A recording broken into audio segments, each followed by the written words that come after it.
What's up, nerds? This is Gar2 Collector Dan, and welcome back to my channel. Today I'm making a video going over my plan for Fort Lauderdale Collecticon.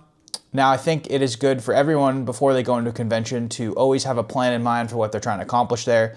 Everyone, no matter how much money you have, has a limited budget, so it's important to keep in mind your collecting goals and what cards you're specifically targeting when you go into these shows, because there's a ton there. There's going to be so many different cards that I'm going to see new things never seen before that I'm going to want, and I think it's important for me to kind of lay out a plan of what I'm looking to buy while I'm at Collecticon, so I keep myself in check, because it's kind of hard to stay in line at these shows. There's a lot going on. So anyway, real quick, before we get into the topic of the video, I just wanted to mention I got a new setup here, moved to a new apartment, got a new camera, new mics. Hope that's all working well. Hope you see me nice and clearly. Hope I'm making more videos like this going forward. But anyway, let's get into it.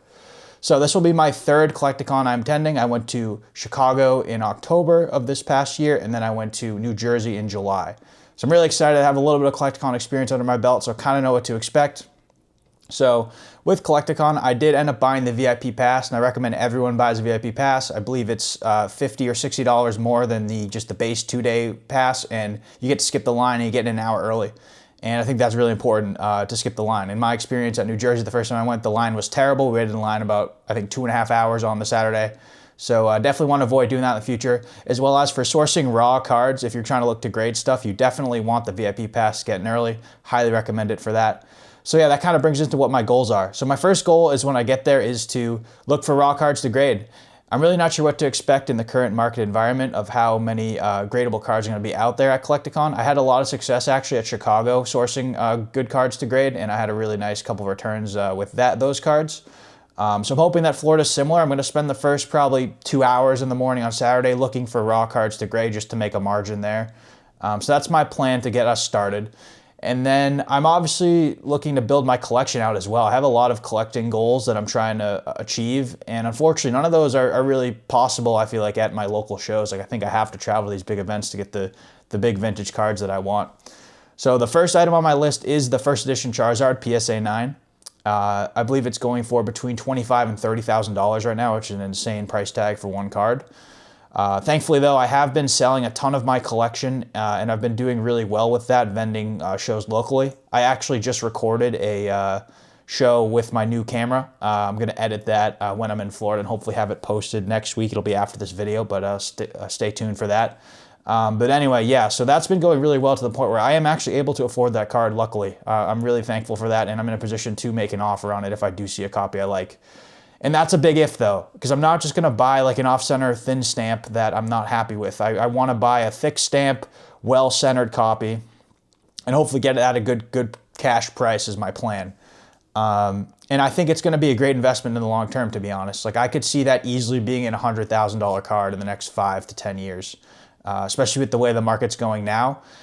It's the original rookie card of Charizard, right? And the PSA 10, I don't know the exact pop, but I believe it's like 100 something, so that's so low, and those are selling for $250,000 plus, and I think pretty much everyone is priced out of that card. However, $25,000, $30,000 card, obviously a lot of people are priced out, but I think there are a lot of people like me who spent a lot of time like sourcing raw cards, grading cards, selling those cards, realizing that margin, and then kind of continuing to churn that money to where they get to a point where they could actually afford a card like that. So that's kind of my investment thesis, if you will, behind it. It also is my holy grail card. It is the one card I want more than anything. I think it's just such an awesome art, such an iconic art, and I think it's truly a piece of history. And I would like to have all of the first edition base set holos in PSA 9. So that's, I guess, another secondary goal, but I want to get the Charizard out of the way first, because it's going to be the biggest one and the hardest one to get, and then I can kind of work my way down from there. So that's really what I'm trying to keep my eye out for once I'm done sourcing raw cards, or just walk around and see who has first edition Charizard PSA 9, what are they asking for it, and then maybe we can work out a deal there. So that's really exciting. That's another side note is I am going to be bringing my new camera and mic setup with me to Collecticon. I'm going to be wearing it around my neck, kind of like a buyer POV style. So I hope to make some really cool content of me looking at all these different first edition Charizards, and hopefully, if I get lucky and then find a reasonable seller with a nice copy, buy one. I think that'd be really nice content. So yeah, stay tuned for that as well. Besides that, I do want a couple more first edition base set holos. Like, I would buy a Zapdos or a Raichu before the Charizard, just because I really like those Pokemon, and I really would like to have their original cards. I guess besides that, for base set, I really want a Red Cheeks Pikachu, first edition Shadowless PSA 9. And then I already have a thick stamp Charmander, so maybe getting like a Bulbasaur Squirtle would be kind of cool if I do get the Pikachu as well. And that's pretty much it for first edition base set hollows. Another card I want is some of the Shinings. I have the first edition Shining Gyarados PSA 9, which I love. And I would like to have the Raichu. I don't know what it's at currently, but if I consider it reasonably priced, I am going to pick one up. And then besides that, while I appreciate the Shining Charizard, I'm a big Charizard fan, I actually don't think it's that great of an art. So I probably will be passing on that. Maybe one day I'll get one, but for now, I think I'm just going to go after the Shining Raichu and maybe actually the Shining Tyranitar. I think the Shining Tyranitar is such a nice art. Really like Godzilla-esque, if you will. And I really think it pops on the black background of the card with the gold shining. I think it's awesome. Anyway, moving on. As you guys know, I'm trying to do a first edition Team Rocket PSA 9 holo set. I have, I believe, 5 of the cards, all with swirls, and thankfully I have the Charizard, Dark Raichu, Dark Blastoise out of the way. So I'm really just trying to get more out, checked off the list there. Hopefully I see a nice Dark Dragonite with a banging swirl on it, and I can pick that up. That'd be really good, but I'll just keep an eye out for first edition Team Rocket holos with swirls. That's high on my list. Let's see what else. And I really like, I guess this is a bit of a tangent, but I really like the first, like the rookie card, first printing of a card, if you will. Like I really like first edition Charizard, first edition Lugia. You guys have seen me, I've had that. I've since sold it, but I have owned that before. I had the Umbreon Unlimited from New Discovery. I really like first edition cards, like the first like rookie card of these Pokemon. So I'm going to be trying to pick up all of the first edition of the evolutions. So Flareon, Jolteon, Vaporeon, PSA 9 from Jungle, holo first edition, and then Espeon, Umbreon, first edition holo PSA 9 from Neo. If I see good copies with swirls of any of those, I guess only the Espeon and Umbreon would have swirls, but I definitely would pick those up. And then keep an eye out if I can get a good deal on the Jungle Eevees or Evolutions, then I'll pick those up as well. But I think having like that first set of the first 5 Evolutions, all their first printings would be really cool. What else? So I have on my list any vintage-ish, I said, base set Charizard arts. So not like the Celebrations reprint or anything like that, but I really like the base set Charizard art. So I'd be interested in like the XY Build and Battle promo. PSA 9 would be really cool. And then maybe like, I guess maybe the Stormfront one, I'm not really that big of a fan of it, but just anything like that. There's been so many different printings of that card. I don't really have a big list there, but like I'm just keeping my eye out for them because I think I like them. I think everyone likes them. I think they're going to do well in the long term as well. So hard to go wrong picking some of those up. And then my plan actually as well is to pick up a bunch of EX Era Reverse Holos PSA 9. I'm hoping I can find someone who has a lot of them and I can make a bulk deal for them. Ideally would keep some for myself and then I would sell some at the shows I've been vending going forward.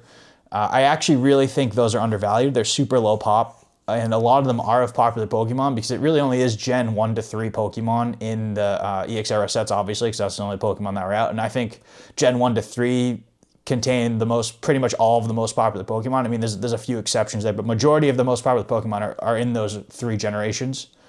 So I think those are really underrated, and I think those are gonna pop one day, hopefully soon, because I have a bunch of them, and I'm holding them for the long term until the market recognizes how valuable they should be. And you can clip me on that. What is it, March 25th, 2025? Yeah, maybe we'll check back in a year and see how those are doing, but that's my plan there. I'm just gonna frankly buy as many as I can at what I think is a good price and just sit on them, maybe price them high at my table when I vend and see if someone's willing to maybe take the bait and either pay up for them because they're such low pop you can't find them anywhere else, or trade me at that high value so then I get even more value out of the card. So that's kind of my plan there. I guess lastly, and I'm not that thrilled about this, but I might have to pull the trigger, is I do really want to finish my Evolution Evolving Skies PSA 10 set. So unfortunately, I am missing the Vaporeon V, the Jolteon V, and VMAX, and then the Leafeon V. And then lastly, I'm also missing the Umbreon VMAX, which stinks. I thought I had a lot of time to pick that up, but I guess I was wrong. Anyway, that's come down now. I think it's right around like 2,000, maybe 2,100. So that is kind of interesting to me. Maybe if someone would be willing to trade me at a high percentage for some of the cards I'm bringing to Collecticon. Like I could walk away with a Moonbreon, but we'll see. Again, like that would purely just be like a collection buy. Like I, to be honest, think those cards are going to do well in the long term, but I think they could be overvalued in the short term as it currently stands. So I am definitely mindful of that.